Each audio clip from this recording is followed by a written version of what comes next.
Wednesday. So this is Let's Draw, Joyful Learning with Fractal Grid and Comics, featuring me, AC Femi King, and my dad. Hi, I'm God King, and nowadays I introduce myself as AC's dad. That says everything, and we shall be presenting on Let's Go, and we are passionate about bringing joy to everywhere where there is learning. Yay! I had a fun learning environment growing up. Okay, so a little bit of an overview of what we'll be talking about and workshopping today. So, little background, this is the Fractal Grid. So in the middle we have Let's Draw, Joyful Learning with Fractal Grid and Comics, which is our main topic. And then surrounding that main topic, we have our outline. So we'll be introducing ourselves, talking a little bit about our educational background, then diving into the problem of solemn classrooms that can sometimes be out and about. Then we'll be talking a bit about what fractal gridding comics are, talking what is a fractal grid, then talking about where fractal grids have brought joy, a little bit behind the learning science of fractal gridding, and then for the majority of the session we'll be drawing, because you can see you have some worksheets in front of you, and then we'll be briefly talking about takeaways for the joyful classroom. So this is our little fractal grid overview of the entire session. So starting with the introduction. So this is a little bit about our educational and teaching experience. My dad and I actually have a lot of experience just kind of being in classrooms. So as I said, my name is AC, like air conditioning, and helps people to remember. And my background is in computer science education. So I went to Stanford University, and as an undergrad, I was the head TA for introductory computer science classes. I lectured a course. I section led for 3+ years. So I was a TA in front of classrooms teaching people computer science who were learning it for the first time. And I've taught computer science to students all around the world, from initiatives like Code in Place Online to Jam Coders in Jamaica. I'm also an educational comic book artist. I've written 3 different computer science educational comics for both learning but also teaching computer science at Stanford University and Carnegie Mellon University. I'm also a part-time fellow at the Center for Digital Thriving at Project Zero at Harvard's Graduate School of Education, working on another educational comic about Gen Z and digital thriving. I work as a full-time data scientist at McGraw-Hill, so just really love education, technology, art, joy, and I teach STEAM workshops for students and teachers nationwide. So at computer science teachers conferences, creative computing fest. So again, just love learning, bringing joyful learning, especially with computer science, which can be kind of scary. Okay, well, how can I follow that? Okay, I'm God King. I have educational and teaching experience over 3 continents, Africa, Europe, and America. In Africa, I lectured math and civil engineering subjects at university level, and in Scotland, Britain, I was a lecturer in civil engineering subjects, including project management. Also in America, I have served as adjunct professor for business at the International Technological University in San Jose. As you will see, I have a multidisciplinary background. AC and I have also authored books on fractal gridding, so you might see some of them. And I also train people in fractal grid sketchnoting. How many sketchnoters are here with us? Oh, wow. Okay, good. So we are also co-creating a fractal gridding app so that the process of fractal gridding can not only be digitized, but it is currently connected to AI. So if you think something, instead of having a long list, we can put that on a fractal grid. So fun stuff, and then I'd also like to shout out my mom in the background. She was an educator. She used to teach French in K-12 classrooms, and then also my grandma, who was my mom's teacher and also a teacher. So lots of education in the family, lots of classroom experience, and kind of a love of learning both sides of my family, so cool stuff. So talking about the problem, sometimes we experience solemn classrooms, like sometimes they feel solemn when learning should be this really joyful experience. So imagine this joyful classroom where we could bring more laughter, fun, fractals, and learning science to students using educational comics. So we have 3 learning goals of this session today. The first one is, to learn what is a fractal and how might it be used for everyday life using a personal visual icon library and a 1-page Fractal Grid comic for daily use. 2, we're going to design a 1-page fractal comic using cognitive psychology and design principles such as chunking, memory palaces, spatial thinking, and modularity. And then 3, to understand how to make, present, and tell engaging stories with this 1-page fractal comic using educational sources like syllabi and study guides. So really taking kind of everyday content, waving a magic wand and being like, what if it was a little bit more joyful? So talking a little bit about fractal grid and comics, which are my specialty. My dad invented fractal gridding, and then I was like, ooh, what if I made some teaching comics with it? Just wanted to give a background on a few that exist and have brought joy to different places. Starting with the upper left, we have Bit by Bit. This is an introduction to computer science published by Stanford University Press. And it's kind of the supplementary guide that just teaches students a bit more about different computing concepts, which computing can be kind of intimidating, right? So what about if we made it a little more fun? On the top right, we have Unakusha, which is a guide for STEM teaching used in Stanford TA training curriculum. It teaches how to create a warm and welcoming classroom, since also section leading can be kind of a very scary thing, right? Making intimidating things joyful. The bottom left, we have Puffy's Party, which is this introduction to Carnegie Mellon University's CS Academy content for middle and high school students. And so it's literally party themed, right? Programming and parties, they actually go pretty well together. And then at the bottom right, we have Tech for Togetherness, which is this fellowship project for the Center for Digital Thriving at Harvard's Graduate School of Education about Gen Z, digital thriving, mental health, and loneliness are huge problems in our generation. And so this kind of also addresses that in a joyful way. And so just also wanted to showcase some pictures from these various pursuits. The top left, Bit by Bit, was a project done in community. We were talking with students, they were also involved. It wasn't just a singular thing. The book is on the website, so students can kind of go and check it out as they're going through the curriculum. And then at the top right, with Nakusha, we have a discussion with first-time section leaders who are a little nervous, but we did a little workshop and had a lot of laughs. And then one of my mentors, Professor Carol Dweck, who's big on growth mindsets, and so she was featured in the book, and it was really fun showing her like little comic version. She was like, oh my gosh, it's me, but like a little comic.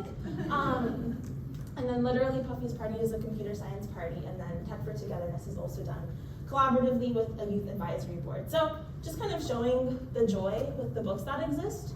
But one might be asking, well, like what kind of form do these pages actually take? And so as you saw earlier, this is the Fractal Grid format with the main topic in the middle and kind of the surrounding topics. This is a page from Puffy's Party, and so a pixel is an idea in computer science, right? So what if we make Mr. Pixel? And Mr. Pixel is old friends with Mr. Canvas, and Mr. Pixel is obsessed with color. He's like, the world is full of a gobsmacking amount of color.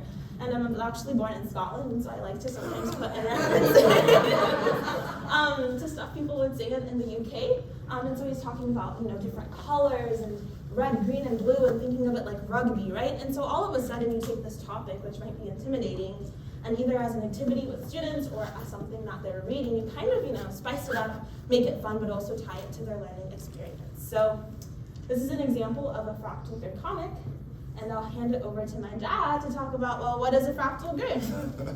Thank you.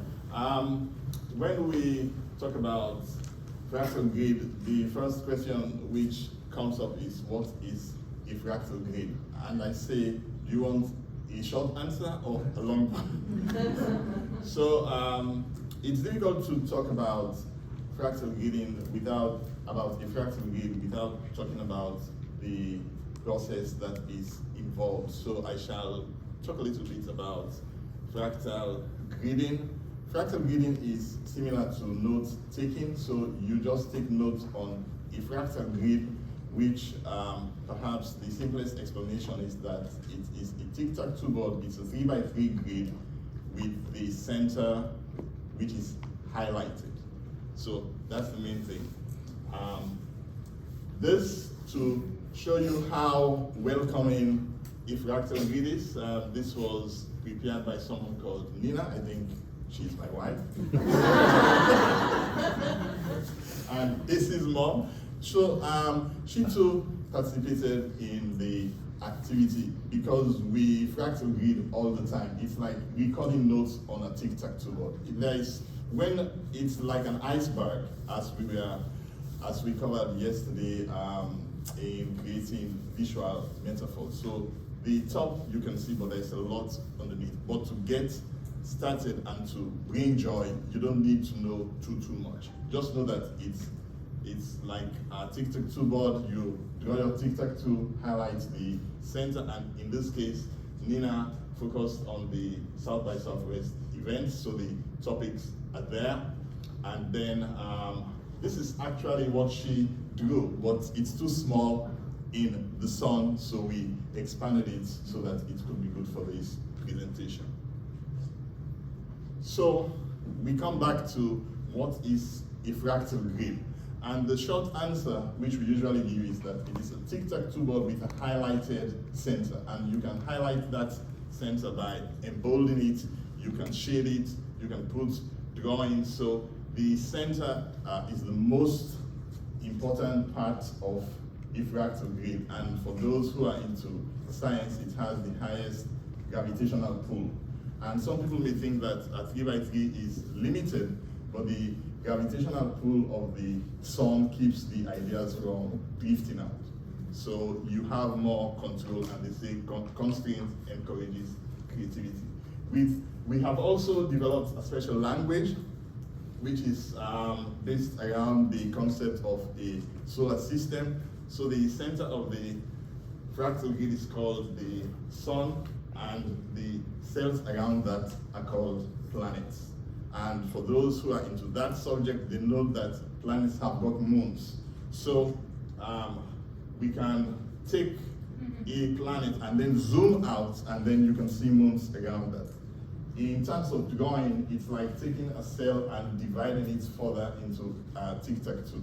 So each cell is single and it's infinite at the same time. I know that my wife and daughter would not like me talking about infinity, so I shall come back to that. But basically, what distinguishes Fractal Grid from other tools such as a mind map or a lotus blossom diagrams, tools which have got a center, is the feature of self-similarity or recursion. It means that you can take a cell, each cell is a tic-tac-toe, even if you cannot see that tic-tac-toe. So you can create it and go in depth like the branches of a tree. And coming back to Earth and a simple definition, a fractal grid is a tic-tac-toe of tic-tac-toes of tic-tac-toes of tic-tac-toes. Yeah, so that's the basic idea. Yeah, and in computer science, we learn that as recursion, and it gets really scary, but it's fun. So where have fractal grids brought joy? If I'm to answer that question, I will say all over the world it is bringing joy anywhere it is used. Instead of the blocks of text which puts students to sleep, you have a fractal grid which mirrors the architecture of your brain, which naturally has a branching structure. So for those who are sketchnoting, Fractal Grid will bring some order to what they are doing, because it's difficult to read sketch notes, but if you have the main topic in the center and you have supporting ideas around, you can always know what it is about, and your brain instantly makes that connection. And the other thing, apart from reading top to bottom, you are now reading in a radial manner. So these are Fractal Grid sketch notes that have been prepared by people all around the world, USA, China, India, Sierra Leone. So these are just examples of various ways in which fractal grids have been used. And for Valentine's Day, I decided to just experiment with the one that you can see on the right. Where's why? Yeah, so it would be difficult to do this presentation without acknowledging or mentioning the community around fractal gridding, because I had this idea and I think that it's a very powerful way of unleashing our potential for human development, but people didn't understand at the beginning what I was talking about. So we built up communities starting from Sierra Leone, and we would like to thank that community. And there is Amadou Masali here, who has been very evangelical about fractal gridding. So thanks to all. And we are also inviting people to create and form communities around that concept so that we can bring joy to learning. Fun stuff, the people make things. Now the last thing before we end our little yap session is just to discuss a little bit of the learning science behind it, so that you know that, hey, there's some really cool principles that this thing is built upon. So these are some potential benefits and affordances. Affordances is this design term that means it's a specific capability that a design allows you to do, whether you're kind of aware of it or not.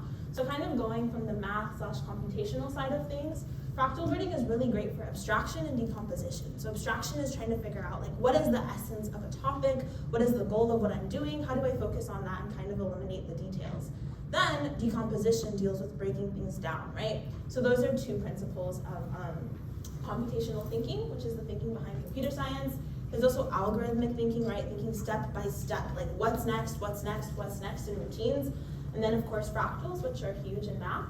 Then dealing with the cognitive and learning psychology, there are theories such as chunking, right? Where you break down information into digestible chunks, which helps you to understand it better than kind of just one big blob of information. And then dual coding, which when you have information that's both encoded visually and verbally, you have not one, but now two ways of remembering it. And so because you have two associations, that can help you to remember something better. And then kind of going to the creativity, design, and visual thinking world, you have things like modularity, which you can have things in modular blocks, which you can move around. So we showed kind of the tic-tac-toe, but it's really fun to do things with fractal gridding with index cards, because you can move it around, and then you can have a lot of fun with that. And then spatial thinking, which is one of my favorites. Each one of these panels actually corresponds to a cardinal direction. So one can be north, east, south, southwest, like south by southwest, but and so things like that. But it's actually so cool because you just have so many different activities you can do with it. And then we'll also be covering analogical thinking with things like the different concept personifications. So we're gonna take a quick pause for questions before going into the more drawing section. And so wanted to ask, what questions do people have before maybe moving on a little bit? So we'll pause a little bit and see. In the back? Does typewriting have a direction, or we could draw around it? The thing is, I think at the beginning it's important that you follow what you have been done in the reading or learning system. So you will begin from left to right, 1, 2, 3, 4, 5, 6, 7, 8. So you go from left to right. But as you become more advanced, you can start anywhere but go everywhere. I hope that answers your question. I usually just do things there, and AC translates. AC, what's your input? But yeah, so normally like you start in the center, right, 0, and then 1, 2, 3, 4, 5, 6, 7, 8. Yeah, so another question. Is the evenness of each box is intentional, so that does that help me to kind of chunk it in and know I have like 8 pulses of whatever I'm trying to separate into? Is that by design? Yeah, so it's fine. They can't combine. Oh. You can do all sorts of things eventually, but at the beginning, yes, the 8 chunks I think is important. One thing to note is that each cell is actually technically infinite. So we kind of didn't show it there, but if you're doing it, like, you can technically zoom in, zoom out. If you're doing it online, you can scroll down. So even though it looks like a box, it isn't just a box, but we start with it kind of just as this cell. Could I add something I didn't mention, but it's like Google Maps for your ideas. So each cell is a grid, so you can zoom into anything and zoom out to the end of the universe, even if there's no. Yeah, I can see both kind of the forest and the trees, and even in one cell. The questions I saw. So. Is each page considered like its own story of sorts, or can you have it over multiple pages? I shall answer that. AC is the expert, so I shall steal some of her thunder there. You can have it over multiple pages, and I like to come back to the idea that it's very similar to an ordinary page, except that you have a tic-tac-toe. So that if you have a lot of information, you go from page 1 to page 2 to page 3. But what we do in fractal grading is that the sum or the main topic should be repeated on the next page, so you are within context as you move along. So you can have page 1, page 2, but the center should always be there. And if you change topic, then it means you have zoomed out or zoomed in. Yes. I was just wondering, to the extent to which revision is part of the fractal thinking, because I can see where you're like, you build it once and you're like, wait, there's these places where things, if I put them here, and then it's like a board game, and Yahtzee. Sorry.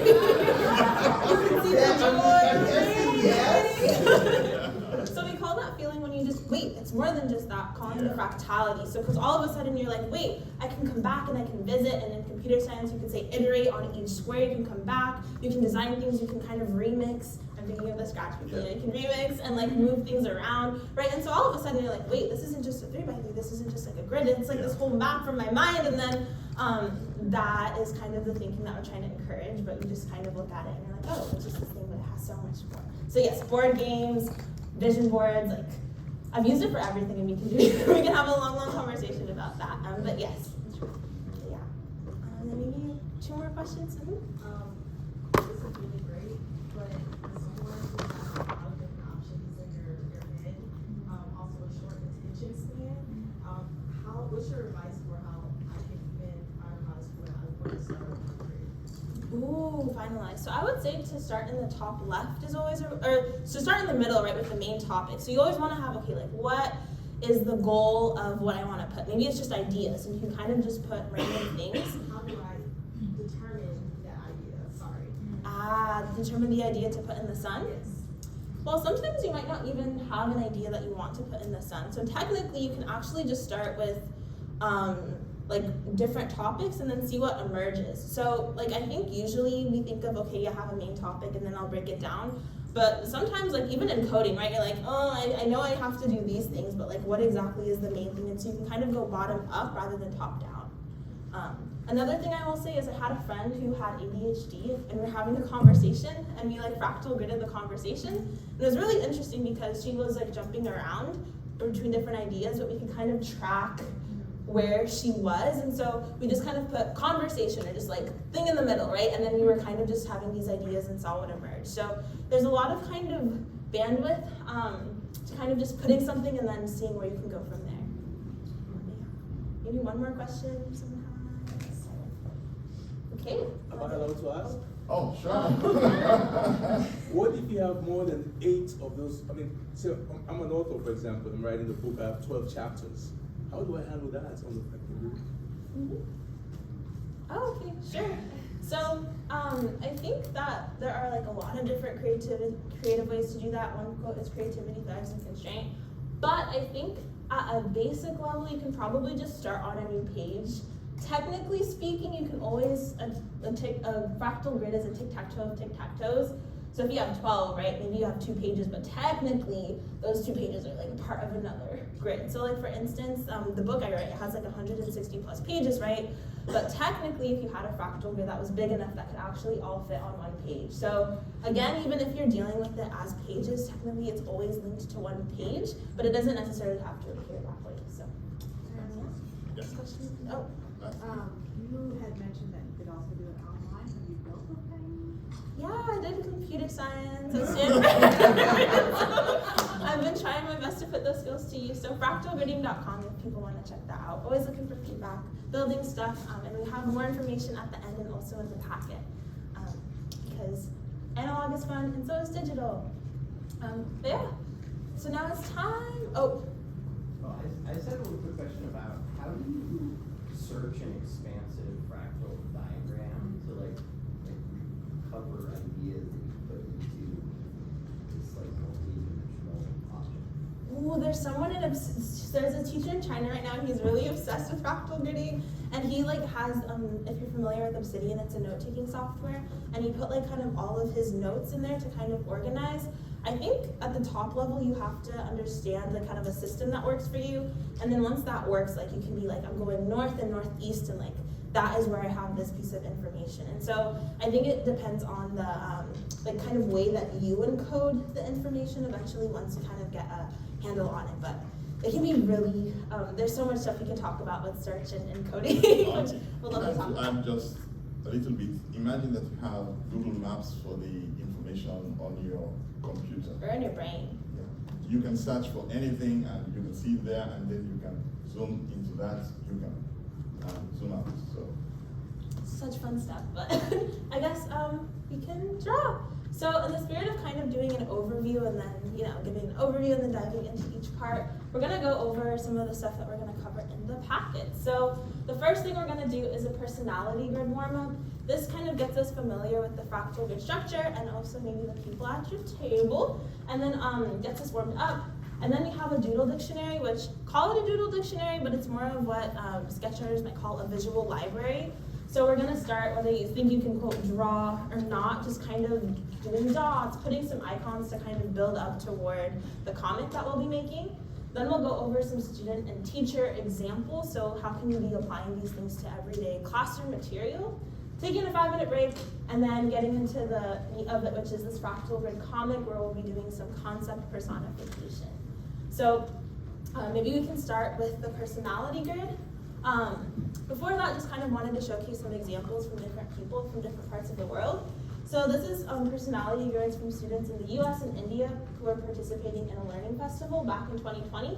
So you can see they kind of put like their personality in the middle, maybe like the different place where they might be, some hobbies and such, and it's kind of just this one-page representation of a student. And then if you actually do it on a like a regular piece of paper, you can make it into like an actual like foldable. So it's like origami, right? This thing is modular. So there's a lot of properties that come from that. But let's get started. So if everybody has their packets and they can open to the first page after the cover, it should be a blank page. So maybe Miriam can go around, you can go around and check whether people have access to their packets, and maybe just get like a visual thumbs up. If people, okay, I see thumbs up, so you can see thumbs ups. Yay! Okay, and then I'm going to transition to drawing to my iPad, so let's hope that this works. Yay! Okay, it worked. I was scared. Oh, question? Oh, we didn't have a packet.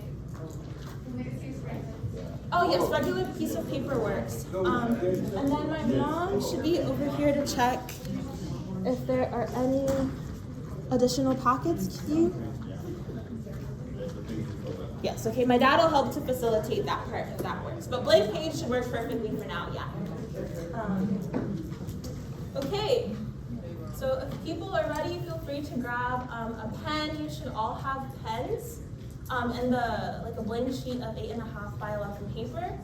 And so the first step when it comes to fractal gridding is to draw the fractal grid. So you can kind of, draw the tic-tac-toe, or the, you can draw kind of a rectangle around it, or just draw the tic-tac-toe directly. Oh,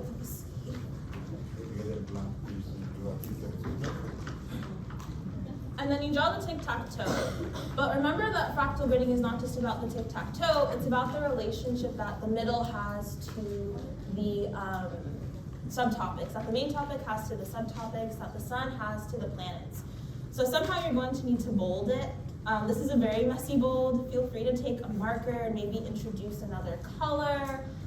Feel free to like kind of do scribbles around it. Just some kind of way to show that that is the sun. It's kind of special. So people are going around, checking.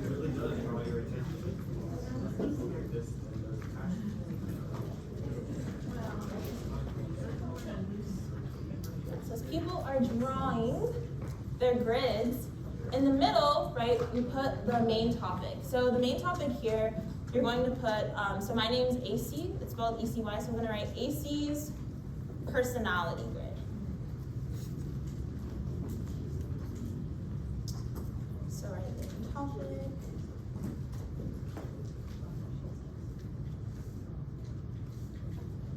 And so that'll be the main topic, and then we'll be following along to see what to put in each of the different cells. So in the top left, you're going to put where you're coming in from. So I'm coming in from Cambridge, Massachusetts, so I'm going to put just Cambridge, Massachusetts.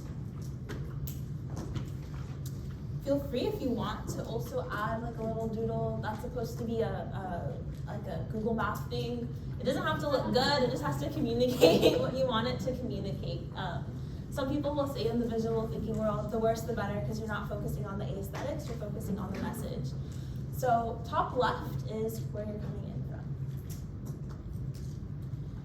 Then at the top, in the north cell, or cell number 2, you're going to put just a few words that describe your mood. So I'm nervous but excited for all of you here today, woo!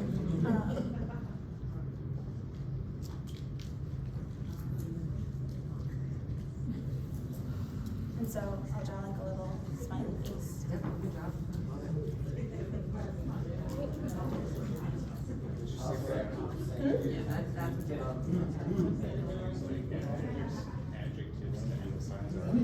It doesn't have to be. Yeah. Feel free. For you, basically. Okay. For you, you might have to. Like if like in this stage, to like Maybe you give can, more you can ask them for keywords. keywords, like guidelines. Yes. Yeah. Then in the top right, you're gonna write like why South by Southwest EDU. So for me, the answer is one word, it's a booth.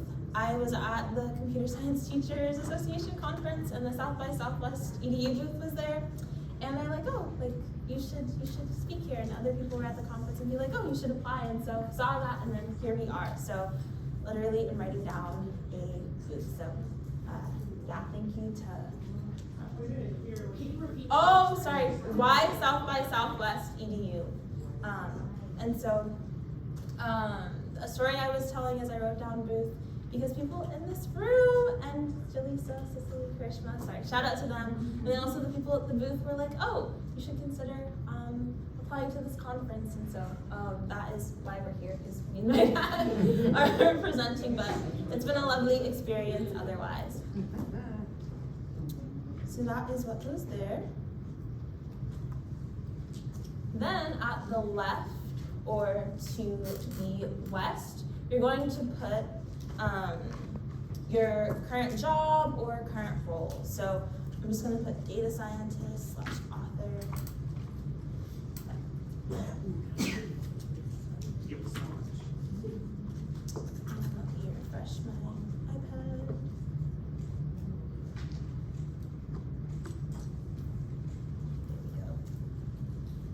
It's a little bit late, but data scientist. Then to the right, you're going to put just one thing that you're passionate about, so, or hobby. So for me, that is fractal gridding. And I do like a little bit of music, so I'll draw a little treble clef. So that is what goes east. And then we've got 3 more to go, which can quickly go through. So at the bottom left, you're going to put one highlight of South by Southwest EDU. So for me, the highlight was spending time with family. It was like a highlight of the conference. Then at the bottom, you're gonna put one curiosity you have about this workshop. And so that would be, how will the activities go?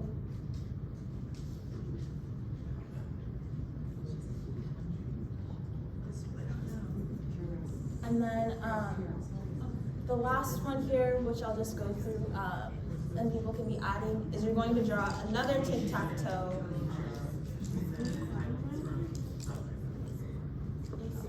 Do you mind repeating, second row to the right? Yes. The east? East, yes. Sure. So the east, which is here, cardinal directions are awesome, is a hobby or something that you're passionate about. Okay. So I can go through all of them really quickly. So northwest, where you're from. North, the mood, like some words that describe your mood. We've got northeast, like why are you here at South by Southwest EDU? And then we've got the west, or number 4, which is your role or current job. Then we've got east, which is one thing that you're passionate about. Then we've got south, west, which is one highlight or something that you've enjoyed at this conference. And then south is just one question you might have about the workshop or curiosity. And then southeast, we're drawing another tic-tac-toe and recursing, as they would say in computer science. We actually wrote like a fun, like recursive paper, and we called it Recurse using a fractal paper to write a fractal paper, but just nerdy stuff. But yes, so in the bottom right, which is the last part of the activity, I'm just gonna write 8 words. Okay, and then the last part, which I'll just do really quickly, and the beautiful thing about fractal writing is you can kind of always go back and fill it in later, is just 8 adjectives that describe yourself. So I'm just gonna put in 2 to 3 for the sake of brevity, but I would say curious, I can be really goofy, and nerdy. So as people are finishing up, we actually wanted to give folks some time to just share, right? They put their personality, kind of some of it on a page, right? And so how does 3 minutes sound? For people just to kind of maybe introduce themselves, maybe share where they're coming in from, their mood, and why South by Southwest EDU. So maybe 5 minutes might be a little bit more suitable because some of the tables are a little bit big, but does that sound good to folks? Yes. Okay, sweet. So feel free to introduce yourself, name, and then the top 3 of the grid.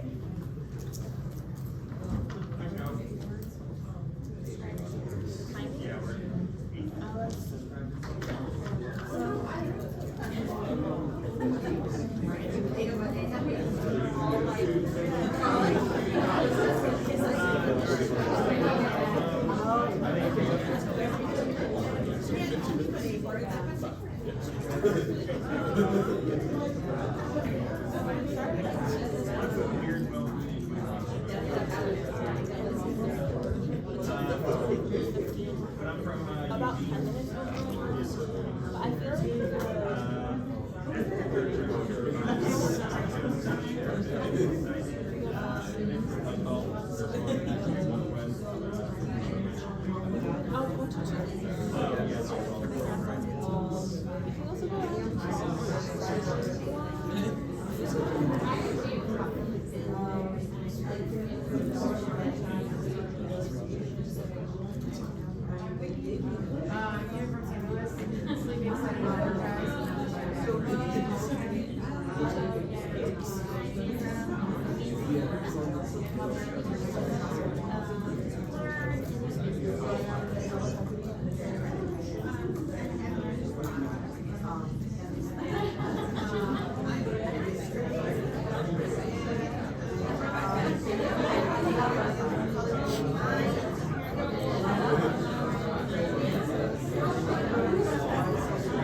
This is our wall table right here. Where we set up.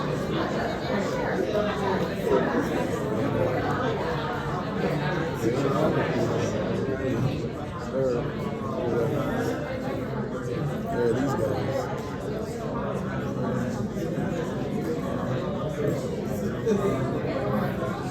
So about 42 people registered, and we have 57 in the house. I counted 57 people. It's amazing.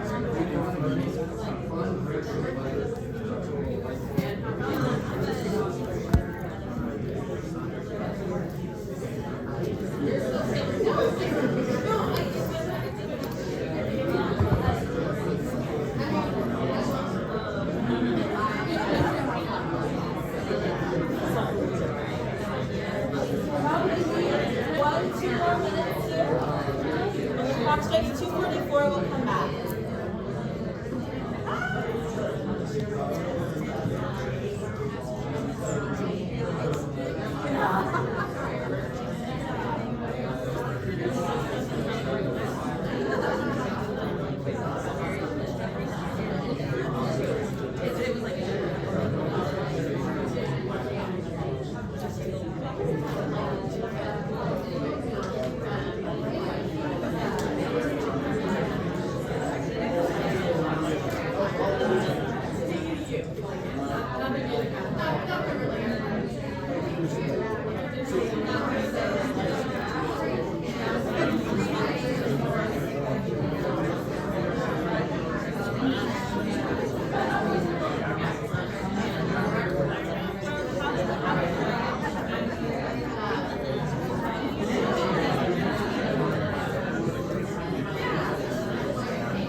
You can kind of share things. It's very easy to point to things. You can even expand upon a thing, right? So you made just a single grid, but it's more than just a grid, right? It's kind of this map.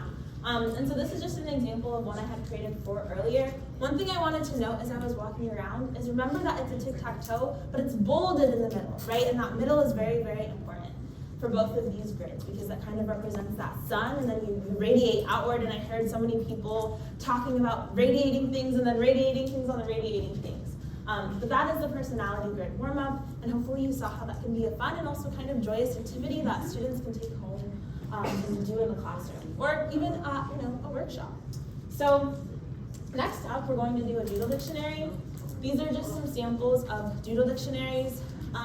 You might notice these dictionaries look a little bit complex. That's because they're a tic-tac-toe of tic-tac-toes, which is what we call a fractal grid at level 2. We'll be focusing on level 1, but this is from an activity with Stanford students during an education and equity study spring break program in New York City in the US in 2024. So we have our little grids. It was kind of building up an icon library of different things that we might encounter in education in New York. So if you have the guide, flip to the first gridded page. I know that we have some blank pages, so if you have a blank page, feel free to draw the grid again. But this one we're going to be doing a doodle dictionary, and now that you've kind of already made one grid, feel free to now use the template if you have that. And so for this one, in the title, we're going to put doodle dictionary,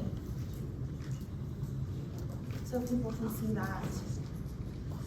And so the goal of this one is to kind of just get us warmed up with some basic icons so that we can start building up the vocabulary for our Fractal Grid comic.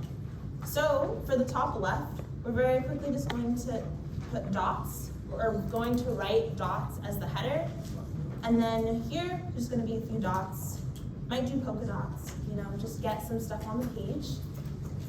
Then at the top, in cell number 2 in the north, we're going to put lines. Again, the beautiful thing about fractal gridding, someone had asked earlier, like what if you want to go back? You can iterate, so you can always add things once you already know what goes into that cell. So here we're just going to do some lines. You can do them in fun patterns or fun ways. And then after lines, we have shapes. So we're going to my iPad connect.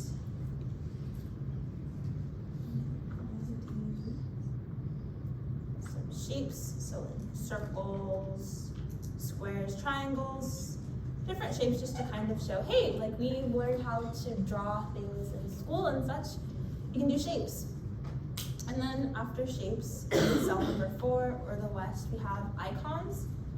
And so lots of icons are made up of basic shapes, kind of taken to the next level.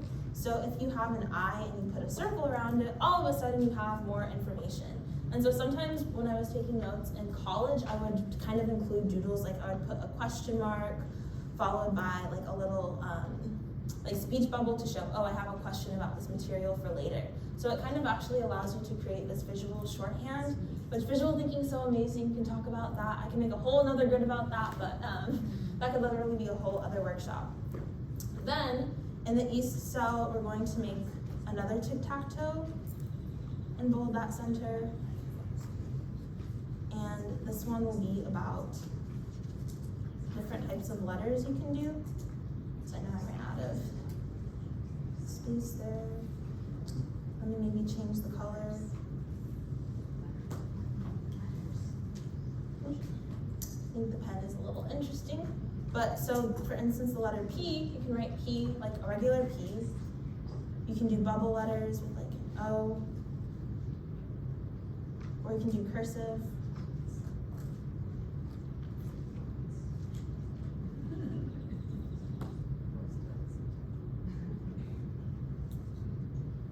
So that's just some samples. And then the bottom 3, we're also gonna do more tic-tac-toes and tic-tac-toes. So I'm gonna tic-tac-toe it to make the grid. And then I'm going to bold the center. Try using a different color this time. And then this one will just be a circle. So what can you make with circles? There's actually so much. You can make a smiley face.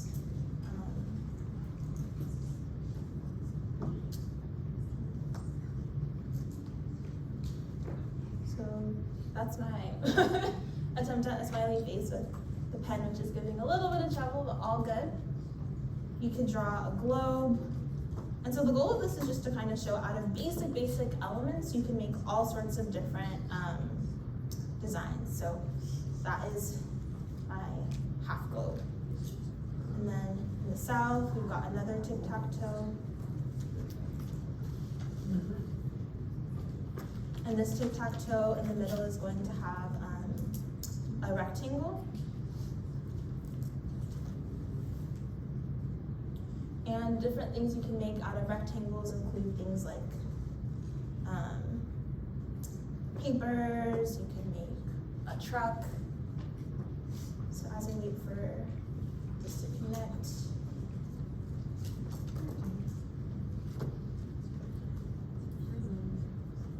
Yes.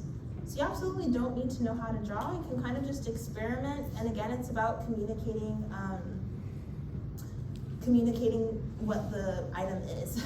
So that's a dog-eared paper. But yeah, so there's a lot you can do. Again, one of the beautiful things about fractal gridding is you can always return back to something once you know the essence of what is in that cell. And so then in the last cell here, we're also going to draw another tic-tac-toe. We're going to bold the center so that we create the fractal grid. that's very bolded.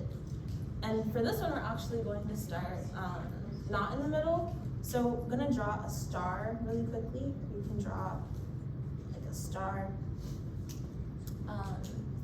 And then if you replace the top of the star with a circle, and then you make the rest of the 4 points of the star, you can actually draw what's called a star person in doodling. And so you can do little like poses if you draw like just a circle and like the bottom part of a star. Another kind of person, you take a circle, you take a rectangle, and 2 lines, and you get how I drew the people for one of my educational comics. So I think these are called box people, but yeah. So that is half of the box person, and then in the middle, I'm just gonna title this people. The pen is acting up a little bit, but hopefully you kind of understand what goes in the middle there. So we have people. So that is the Doodle Dictionary activity. Again, feel free to fill that one in. But again, this is kind of what a finished version of that looks like. So I feel you had a little bit of fun. Again, you don't need to know how to draw. It just needs to be something where you can kind of sort of identify what's there. And so this activity is really nice because you can say, well, you know, I'm gonna take a star person and just try to illustrate something. I'm gonna try to showcase, represent maybe like a crowd of people or something, and you can kind of actually be even more concise than with words at times. So that's a bit on visual thinking. Then the next example we have really quickly is a student example of a study guide. And so these are some samples of study guides from an international student in China, and then some of my study guides for Stanford midterms. And so you can see I put the main topic. I found a way to put the different topics of the course on a page, and then I just really kind of dived in. I could focus on maybe one chunk or like see where I was missing gaps in my knowledge. And this is another example of some notes from my freshman year of high school a decade ago into a Fractal Grid comic where this is on parts of speech, and I had a lot of fun. So you can see like a verb is an action, state, or occurrence. For instance, talk. Dr. Rod talked for a long time with my little, but you see like there was a laugh there, right? Versus my first year where I was just writing the definitions, and yes, I had color, and it was like I had a big like pack of gel pens, but this is just so much more, I don't know, it makes me laugh, and it's kind of joyful. But before we get into the comic part, we're going to do another grid, so if you can do one more grid before the comic part, and this one is on polygons. So in the top left, we're going to write a triangle, and so let me get to that page for the student grid. And so I think I'll put this whole grid for instance and kind of maybe talk through that for the sake of time. But in the top left, we have a triangle, right? A triangle is 3 sides. So you can draw the word triangle, put a bullet of 3 sides, and then draw triangles in different shapes, right? And then example, you have a pizza. Like a pizza is in the shape of a triangle. Then at the top, we have a quadrilateral, which is 4 sides. I don't know if anybody knows the Schoolhouse Rock song, which is quadrilaterals, 4 sides.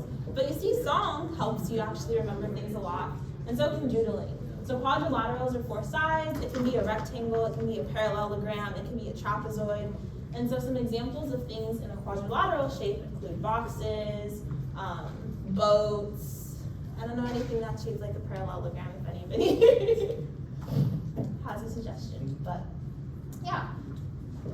And then at the top right, we have a pentagon, so that's 5 sides. You can draw a pentagon, and then example is a house. Then to the left, we have a hexagon, which is 6 sides. We draw 3 and 3. Oh, yay, a hexagon, which is 6 sides, right? And so you can draw, and then an example of that is a honeycomb. Then we're not going to draw a heptagon, we're just going to kind of write it down and note that it has 7 sides. Then an octagon at the bottom left has 8 sides. It's the most common thing is a stop sign, you have spider webs, umbrellas, and then we're not going to draw a nonagon or a decagon, but we're going to note that it has 9 sides and a decagon has 10 sides. So I'm going to give people maybe about a minute to at least write down just the different names and the sides, because this may or may not come in handy later. So I'm gonna give people some time again. I think one of the most important things to write down is kind of the names of the shapes. So we have triangle, quadrilateral, pentagon, hexagon, heptagon, and then I forgot to mention, but in the middle we're writing the word polygons. So these are different types of shapes with different types of sides. So. Can I take a photo as backup? The last two? Oh, No, I'm saying, can I take a photo? Can we take photos? Oh, yes, we're going to take a photo. Please feel And free then, to take. oh, it's a little bit blurry? Oh, okay. Okay, sorry. So nonagon, N-O-N, and then agon, and then D-E-C-A, and then gon. Decagon. So yeah, I know it's a little bit mathematical and a little bit of something from back in the day, but just wanted to show that you can kind of have like kind of study guide material if a student is trying to remember, and if also I'm trying to remember again what the different sides of shapes and such are called. But yeah, so I think the most important thing is maybe just the titles, especially of these 4 in the octagon. Then we're going to move on. That's okay, and we'll show this again. And so one last example, which we're not going to do but just talk about, is the lesson plan. So I was an instructor in a classroom, and this is a lesson plan for my time section leading. So really quickly, sometimes you just really have to figure out what you're going to talk about for the hour or however long you have to teach. So I'd put the section in the middle, then I'd put, okay, what are logistics or announcements I have to say in class. I would write a few different practice problems that we would go over, sometimes track attendance and sometimes track other things, and I would use the same template for every class, and it just helped me to get ready. So I think another example I wanted to show is a teacher syllabus, because I think it can be really fun to have syllabi on this. And so this is an example of the first page of my syllabus, which had, I think, 4 pages. And so, if someone's like, oh, I have a question about like when office hours are, I can go to page 1 on the south cell right there, right? And so because you have this map, right, you can always go to different locations, and so it just changes how you interact with a page. So this is not pictured, but I believe we have an example of this somewhere that we can share. So now we have time for a 5-minute break. Because there's a lot of content, so feel free to go to the bathroom or just kind of talk, and we'll get into the more in-depth comment part. And come back. And come back, of course.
The syllabus or whatever. Can you see the one after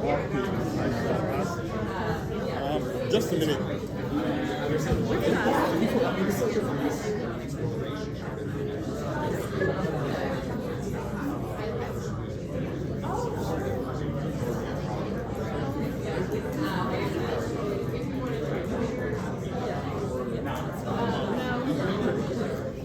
Angela, I was just about to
Usually when that happens, it means something's going really well.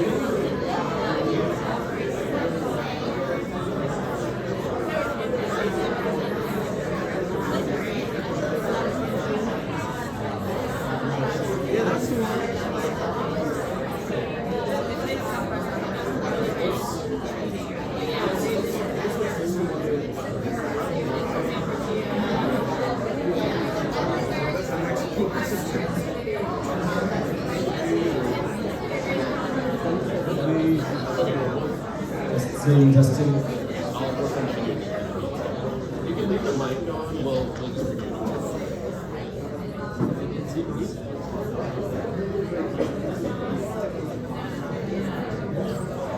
Oh, it's a different line. I'm just temporary.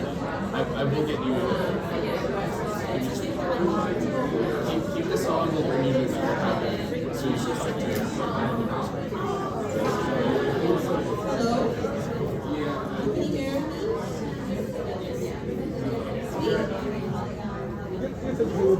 Yeah, we can also be sending the slides out to folks. But we hope you had some time to have a break, to have some joy, to have some interaction, to feel the fractality, to to share the different things you put in each cell. Shout out to Adrian and Adam and the tech crew. They're keeping along and making grids too. So again, the joy is infectious, and so that's our goal here at South by Southwest EDU. So now we're going to go to the Fractal Grid comic, and I'm going to hand it over to my dad to help facilitate this. Okay, thank you very much, AC. And could I see a show of hands for those who have seen SpongeBob?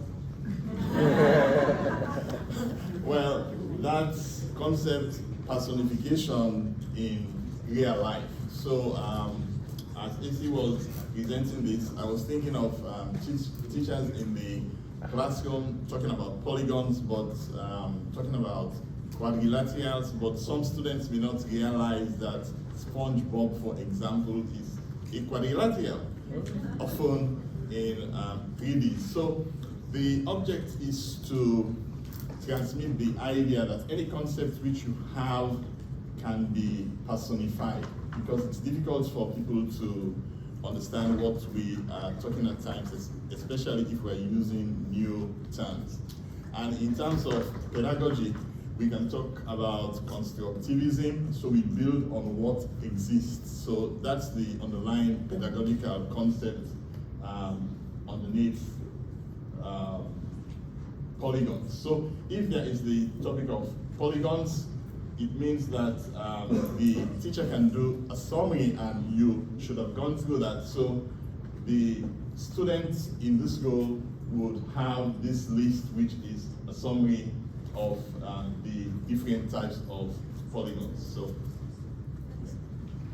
So each group should have all the polygons, and AC will now come over so that each person becomes a polygon ball. That means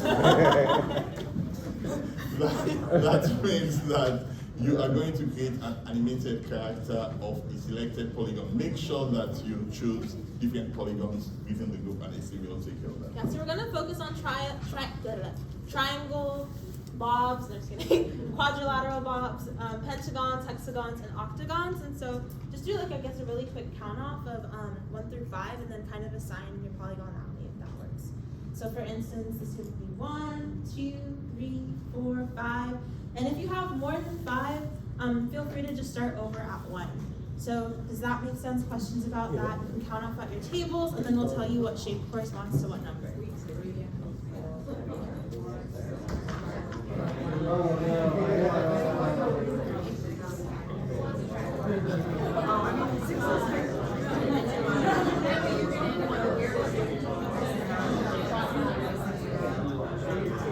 Okay, so hopefully people have finished their count offs of 1 through 5. And then if you're a 1, so you've got your 1 through 5s, and so if you're a 1, you're going to be a triangle, a 2, a quadrilateral, a 3, a pentagon, a 4, a hexagon, and then 5, you're actually going to be an octagon. So we're kind of going to skip out on the heptagons.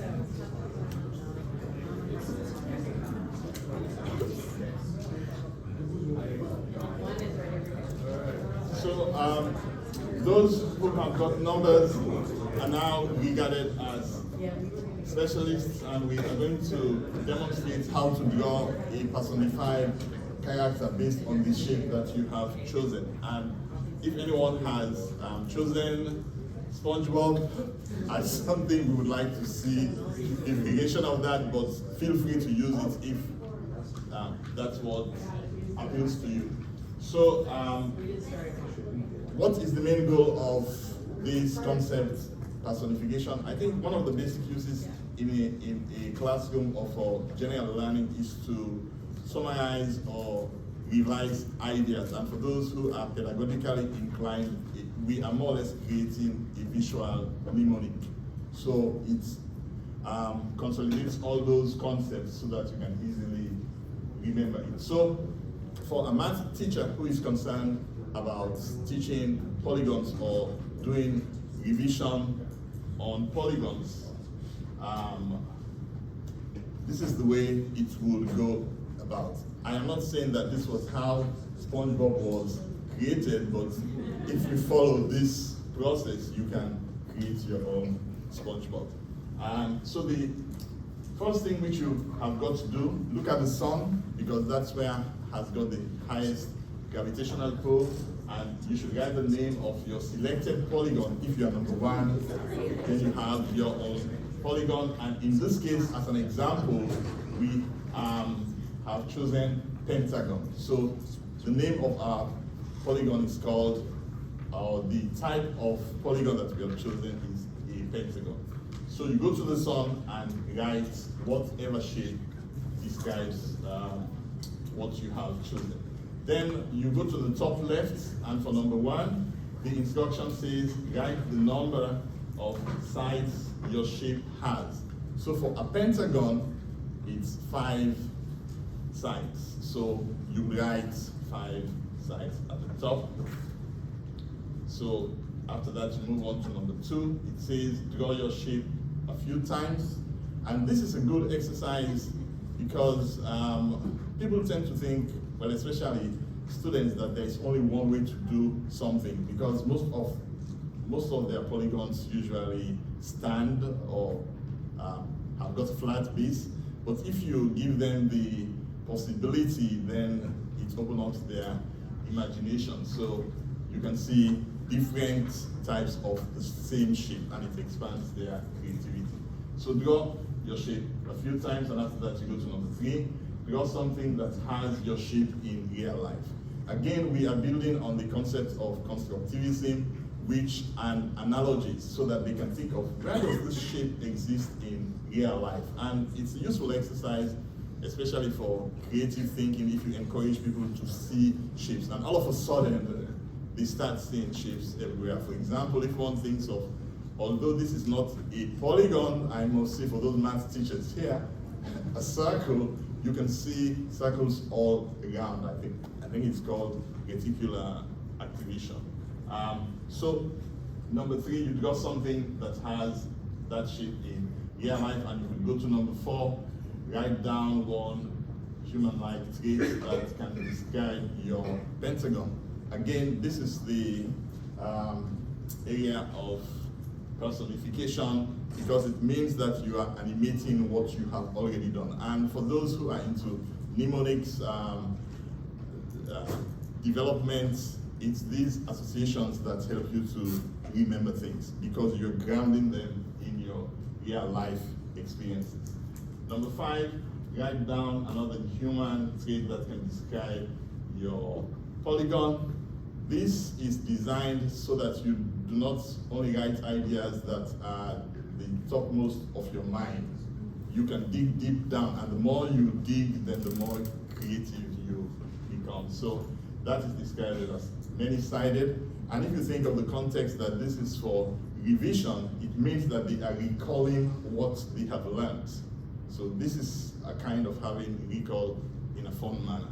And then at number 6, give your polygon character a fun name. I think for me, this is where the fun starts, because you have to think of relating a name that reflects what you are developing. So in this character, it's called Anti-Penty, and I won't take credit for that. I will say it's directly but it's a fun name, and we have had a lot of fun with Anti-Penty. Number 7, based on the characteristics and name, draw your character feel. Draw your character, and feel free to put eyes, nose, mouth, and all, because those features are based on how we think. It's called Gestalt thinking. When we see those basic features, we have a feeling that something is alive. So this helps to animate the character. And there's also a suggestion that you can give your character accessories so that these become motifs. Anytime you see that motif, it represents the whole. And for those interested in psychology, that is metonymy, because the part then represents the whole. And if you're thinking in terms of fractals, then it's another fractal. Last but not least, you can give the character a voice. What will this character say? And maybe it will ask questions, but you can just put something which brings joy to the character, to yourself, and to your students. So this is a summary of what you should do, and if you have done that well or not, you should have a fun character. So, yeah.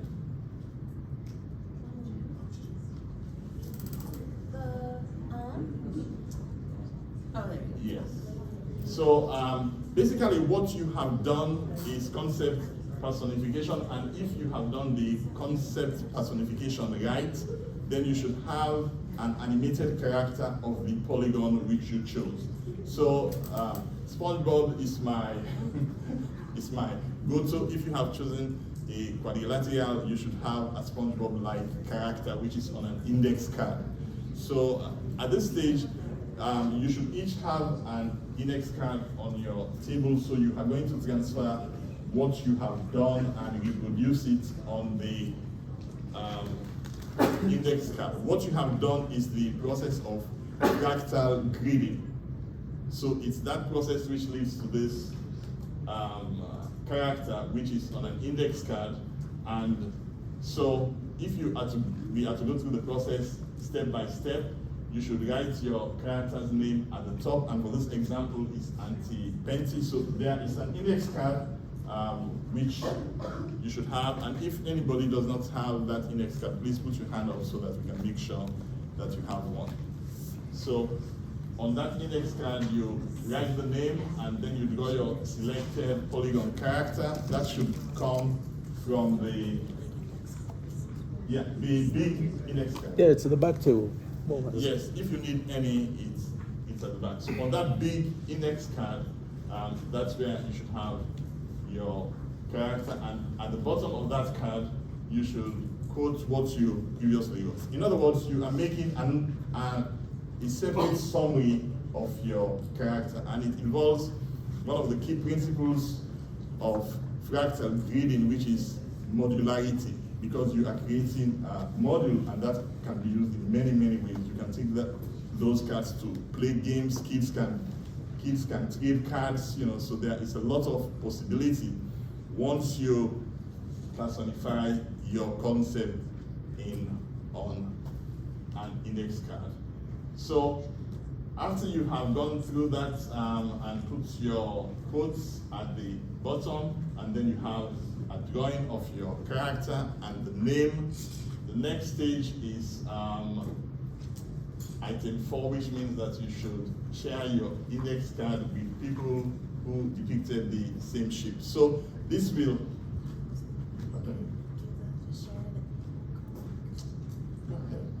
Running a little bit low on time. We got about 10 minutes left, and so what we were going to do is have people talk to everybody who has their same shape. If you're familiar with jigsaw learning, you go to the group where everybody kind of has the same thing, you discuss, and then you come back to your main group.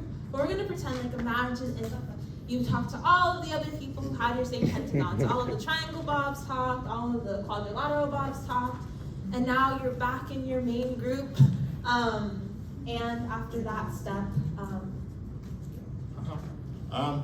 actually, we are going to take a shortcut, so you will assume that you have gone to the group and had feedback, but that is an important part of learning because that involves peer learning. You can see what others have done. Due to time restrictions, we shall not be doing that, so we shall just go. So you are in your group, your home group, so you should just discuss and pay attention to item 6B, which means that for 2 minutes, you are going to reflect on how might the Fractal Grid comic character bring joy to students, as well as more deeply engage them in learning about polygons. So you have a 2-minute discussion about what you have done. So in this part, feel free to have a 2-minute discussion, and then also assemble your individual index cards into another fractal. So we're gonna give 2 to 3 minutes for that. And walk around. Yeah. Yeah.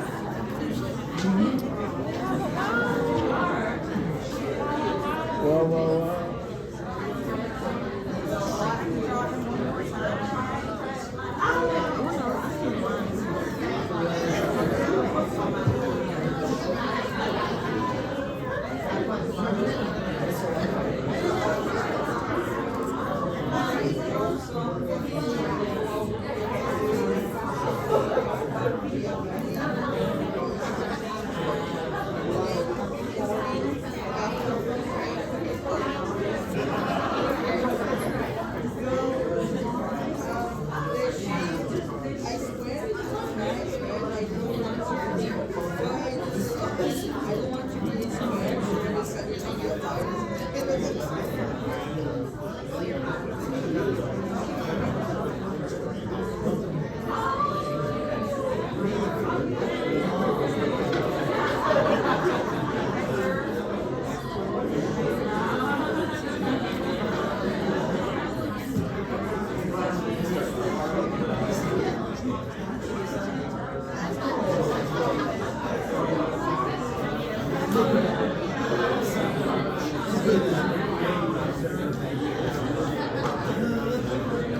hello everybody. Welcome back. We have about 7 more minutes left, and we hope that the past 2 to 3 minutes have been fun, of much joy, sharing your character, but also the rationale behind your character, which again is engaging in a fun social learning process. So we actually wanted to take the time to show our favorite Polygon mascot of our own. This is Fragman, the mascot of Fractal Gridding. As in, if you'll notice, it's a quadrilateral with 4 sides, a little fractal, and a little fun. So just wanted to spotlight our Polygon concept personified. And so again, hopefully you saw how that activity could be very joyful, but also very informative. Imagine if someone had another home plate, maybe homey, it was a pentagon in the shape of a baseball plate, right? Imagine someone plays baseball, they can kind of bring themselves as well into the classroom. And so with that, in the last 5 to 6 minutes here, we're gonna just talk about some takeaways for facilitating joyful learning using Fractal Grid comics. So hopefully we achieved some of our learning goals today. We designed 1-page Fractal comics. We learned about these different cognitive psychology and design principles. We learned how to tell stories with this 1-page Fractal comic using educational content. And then we learned a little bit about what fractals are and how they can be used every day. And so beyond this workshop, if you're interested in how to kind of just practice things, 5-minute Fractal Grid sketchnoting, storytelling, and comics are really fun. You can take 5 minutes. It can be an activity at the beginning of a class. It can be an icebreaker. You can do it at school with joyful lesson plans or study guides, at home. Vision boarding is so fun with Fractal Gridding. I did that this year, and I have my vision and my goals and my actions. You can have outdoor things or work things. I also use Fractal Gridding with work, and again, it can make things a little bit more joyful in the everyday. And then we also have an online software, fractalgridding.com, where you can try out blank digital grids. And so we thought we would have maybe like 1 or 2 reflections people could share of curiosities. Maybe you had a curiosity coming into the workshop, maybe learn something. So maybe 1 to 2 reflections, and then we can move on to the conclusion. So feel free if anybody wants to share maybe the character, what they learned.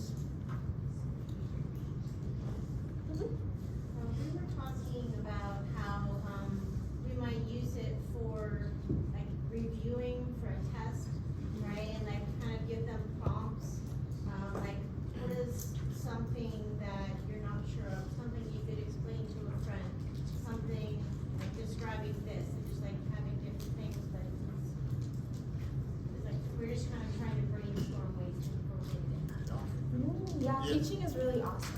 Using it to teach others, and then one more. Yeah, I'm not too proud to say that I disassociated during the comic, and from the sun to the first planet, then to the second, I started an entirely new shape, just because it was in my, and then I followed that to the end and got back and had to, but yeah, so, it may take a little bit of adjustment for someone who isn't used to this type of thinking. Good feedback. Yeah, that's super duper helpful feedback. We know that there's a learning curve.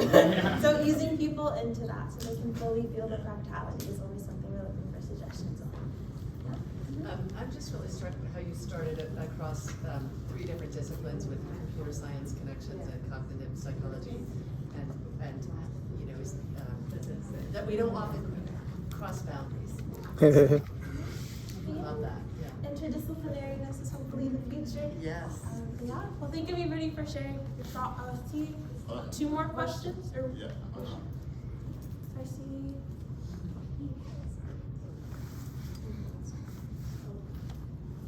Oh, me?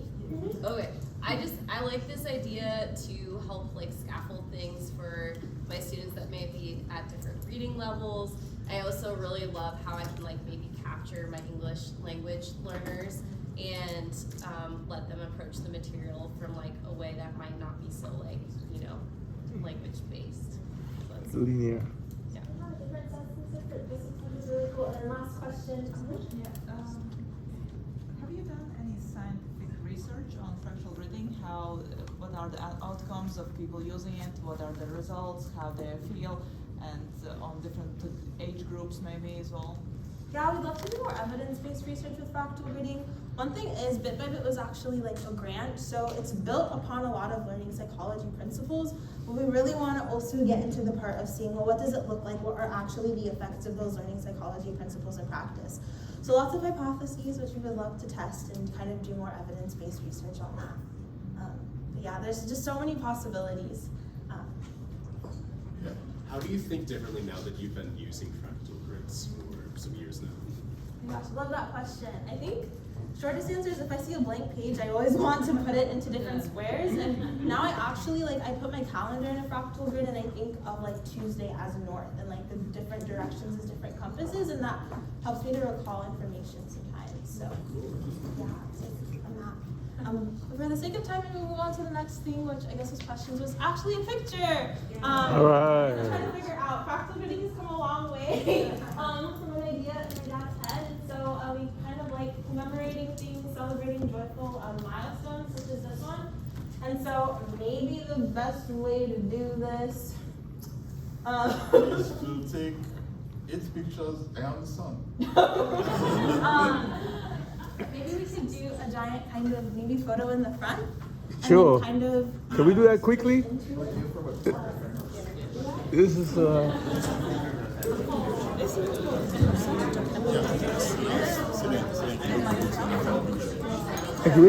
Take that. yeah, like a kind of, or maybe we could go to the front here.